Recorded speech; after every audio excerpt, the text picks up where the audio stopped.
One of the weird things about this car is whenever you back up, it won't stop beeping. It's like driving a forklift for all of you who are certified.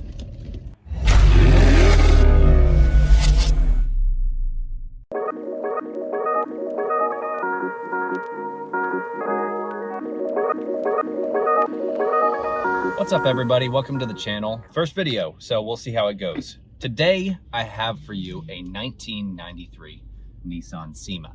Now this car, if you haven't heard of it, was never brought to the United States. This is actually an import that was brought over here a couple months ago by my buddy Hunter, who's right here. Thanks, Hunter. What is a Cima?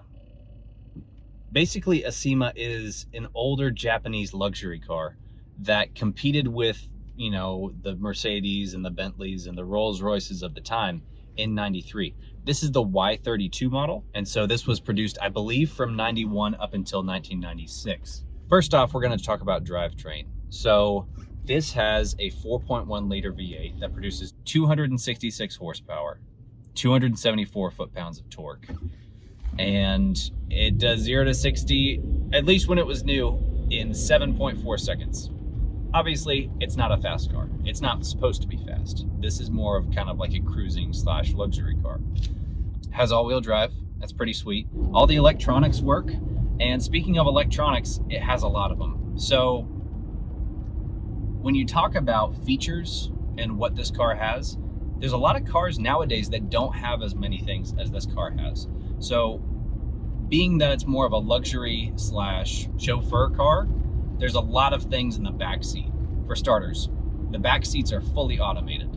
So the people in the back can stretch out, you know, at least lean back a little bit in their seats for longer trips.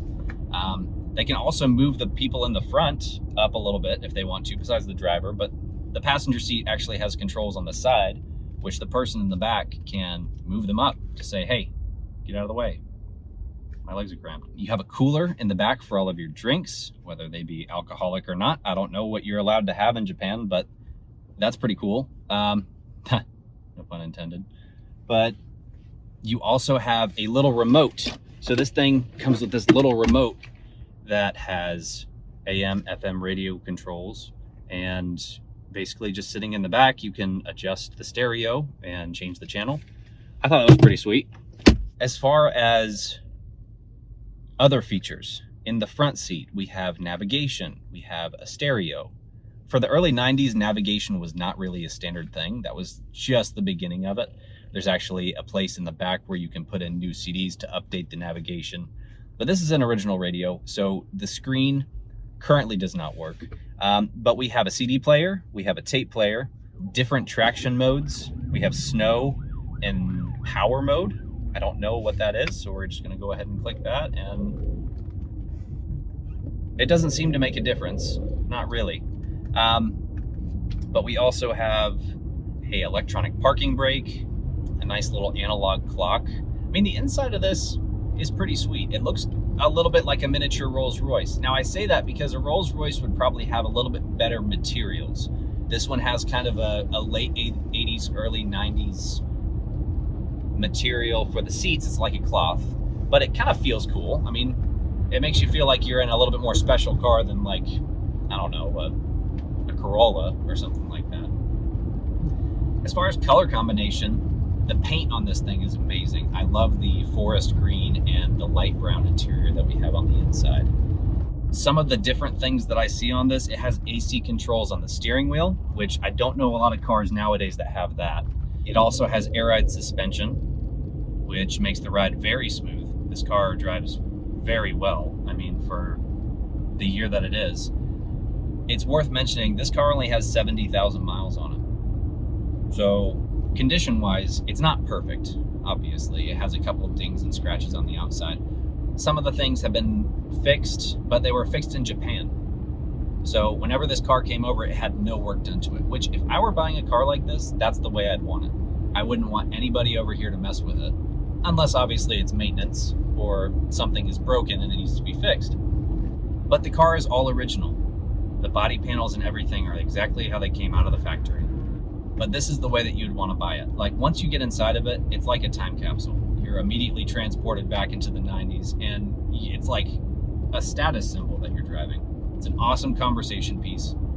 Not very many people know what this is, so it's something cool to just kind of show off at a car show. Most of the imports that you see nowadays are a little bit more sporty, you know, like your RX-7s, your Silvias, maybe a Supra or two, something like that, something right-hand drive, a lot of 240s. But this is a little bit different. This is more of a cruiser. It's not about speed, it's about comfort, and it's about style. When I first started driving this, it took a little bit of getting used to, because obviously the steering wheel is on the right-hand side of the car. And me being used to driving on the left-hand side, I tend to move over to the left a little bit more because I'm used to being on that side. One of the things I didn't realize is that in right-hand drive cars, the turn signals are on the other side. So every time that I've gone to change lanes, I put my wipers on and I look ridiculous. But I've kind of gotten used to it now. Overall, this car would be something that you could live with every day. Maintenance and everything is not very hard. The engine out of this car is from an Infiniti Q45, which is a car that we got in the United States. So parts are not terribly hard to find. Maintenance isn't bad. And the things aren't like, you don't have to worry about getting it messed up. You can actually drive it. It has wear and tear. As far as price point goes, these sell in the United States for anywhere between $10,000 to $15,000. Now, I'm being a little bit vague on price because depending on the time that you watch this video, shipping containers will probably have gone up by quite a bit, and these cars will cost quite a bit more. It is for sale at Joseph Motors in Lakeland, Florida, and I'll go ahead and put the link in the description. And, you know, if you have any interest in it, then definitely go ahead and check it out. This is one of those that's just really fun to drive. It's different, it's quirky, but that's why I love it. So if I left anything out, definitely comment and let me know what I missed. That's it for the Cima. Thank you guys so much for watching. I'm gonna do my best to upload a video every week on a cool, unique car. So please consider subscribing if you like this video. That's gonna be it. Thanks guys for watching.